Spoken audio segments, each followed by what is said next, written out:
ওয়ালা তামুদ্দান্না আইনাইকা ইলা মা মাত্তা'না বিহি আজওয়াজাম মিনহুম যাহরাতাল হায়াতিদ দুনিয়া লিনাফতিনাহুম বিহি।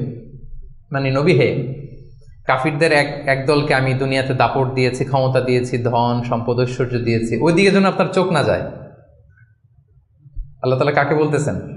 রাসূলুল্লাহ সাল্লাল্লাহু আলাইহি ওয়াসাল্লামকে বলতেছেন যে কাফেরদের মধ্যে থেকে একদলকে আমি অনেক ধন সম্পদ দাপট অনেক কিছু দিয়েছি, আপনি ওইটা দেখে মন খারাপ করেন না, মানে কম্পেয়ার করতে যান না, আমার এটা নাই, আপনারা যে আমি কত কিছু দিছি, আপনাকে তো নেয়ামত দিয়ে আমি ধন্য করে ফেলেছি, কম্পেয়ার করবেন না। এই কম্পেয়ার করার কারণে আমাদের সমাজে আমাদের জীবনে অনেক অশান্তি তৈরি হয়। এই কম্পারিজনটাতে কিন্তু ক্ষতি। এই পয়েন্টটা বুঝতে পারছেন?